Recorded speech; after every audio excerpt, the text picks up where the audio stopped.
Good morning friends. आज हम लोग वीडियो बना रहे हैं अकाउंट्स किस प्रकार प्रिपेयर किए जाए। अक्सर ये देखा गया है कि अकाउंटेंट को या प्रोप्राइटर को ये नहीं समझ में आता है कि चालू कहाँ से करें और क्या प्रोसेस रहेगा जिससे कि अकाउंटिंग संपन्न हो पाएगी। इसी बात को ध्यान में रखते हुए आज ये वीडियो बना रहे हैं कि accounts, how to prepare accounts. इस बात को 5 भागों में बांटा हुआ है। सबसे पहली बात है फंडामेंटल प्रिपरेशन। फंडामेंटल प्रिपरेशन में हमें ये देखना होगा कि हम किस संस्था की अकाउंटिंग कर रहे हैं। जिस संस्था की अकाउंटिंग कर रहे हैं उस संस्था का नाम हमें पता होना चाहिए। यह बात इसलिए महत्वपूर्ण है क्योंकि कई बार एक ही व्यक्ति की 4-4, 5-5 फर्में होती हैं। कोई किसी फैमिली मेंबर के नाम से, कोई पार्टनरशिप फर्म, कोई प्राइवेट लिमिटेड कंपनी, कोई प्रोप्राइटरशिप कंसर्न। तो किस संस्था की अकाउंटिंग कर रहे हैं उसका नाम हमें आइडेंटिफाई करना है। दूसरी फंडामेंटल प्रिपरेशन में हमें यह देखना है कि किस समय अवधि की हम अकाउंटिंग कर रहे हैं, किस पीरियड की अकाउंटिंग कर रहे हैं, किस फाइनेंशियल ईयर की हम अकाउंटिंग कर रहे हैं। ये दोनों बातें तय होने के बाद हमें ओपनिंग बैलेंस शीट को ऑब्टेन करना होगा और ओपनिंग बैलेंसेस को कंप्यूटर में फीड करना पड़ेगा, जिससे कि हमारा तालमेल पिछले वर्ष की जो क्लोजिंग बैलेंस शीट है, यानी इस वर्ष के लिए जो ओपनिंग फिगर्स हैं बैलेंस शीट के, वो और पिछले वर्ष के क्लोजिंग फिगर्स एक तालमेल में रहेंगे। इतना करने के बाद हमें अब देखना है कि हम रोज की किस प्रकार से एंट्रीज करें। रोज की एंट्रीज में इनको हमने 5 भागों में बांटा है।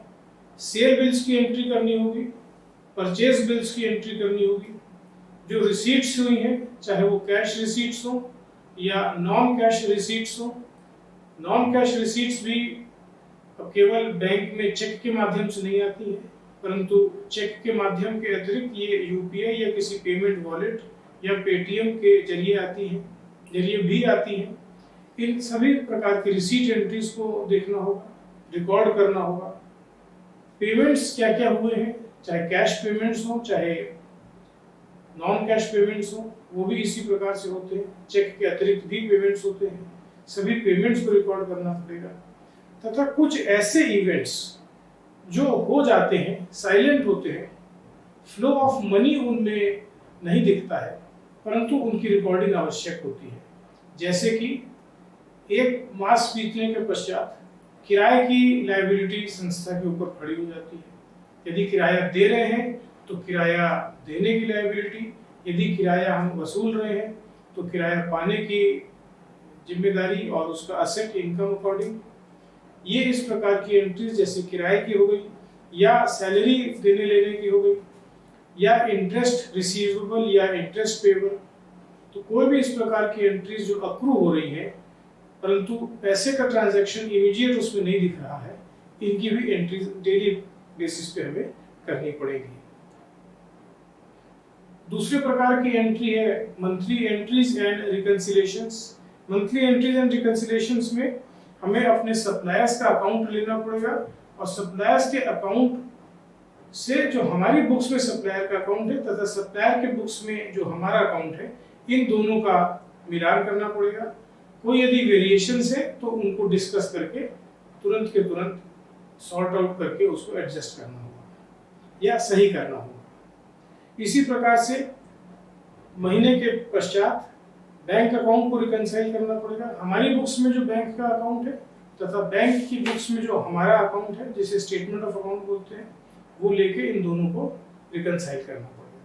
कोई भी बैंक चार्जेस बैंक ने चार्ज किए हैं या किसी और अकाउंट का चेक हमारे में डेबिट हो गया है या किसी और का पैसा हमारे में आ गया है, इन सभी को रिकंसाइल करके बैंक और अपने अकाउंट को एक तालमेल में लेना होगा। उसके पश्चात वार्षिक एडजस्टमेंट और एंट्रीज हैं। ईयरली में हमें डेप्रिसिएशन की एंट्री करनी पड़ेगी।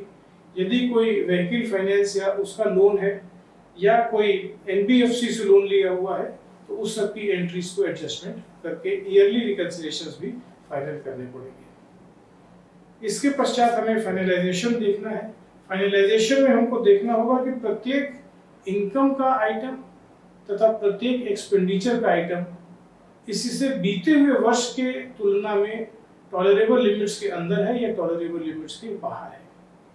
बेसिक हम लोग टॉलरेबल लिमिट्स के लिए कंपैरिजन के लिए पर्पस को सेल बना सकते हैं।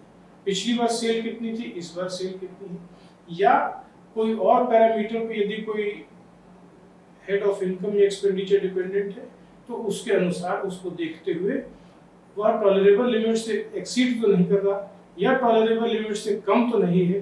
दोनों ही परिस्थितियों में हमें उसे एनालाइज करके देखना पड़ेगा कि कोई अकाउंटिंग की गलती की वजह से तो इस प्रकार की बात नहीं आ रही है। इतने के बाद अकाउंट हमारा फाइनलाइज हो जाता है। अकाउंट फाइनल करने से पहले हमें ये भी देखना है, कुछ अजम्पशंस हम लोगों ने लिए हैं कि अकाउंटिंग सॉफ्टवेयर जो हम यूज कर रहे हैं वो टैली सॉफ्टवेयर यूज कर रहे हैं और टीडीएस के रेट्स मास्टर ऑफ अकाउंट्स में प्रत्येक जिस भी हेड ऑफ अकाउंट में टीडीएस कटना है उसमें टीडीएस के रेट्स हमारे फीड किए हुए हैं तथा पैन नंबर्स उन व्यक्तियों के फीड किए हुए हैं जिनका टीडीएस हम काट रहे हैं। इस प्रकार से हम व्यवस्थित व्यवस्था से चलेंगे तो हमारा अकाउंट फाइनल होने में कोई कठिनाई नहीं आएगी। Thank you.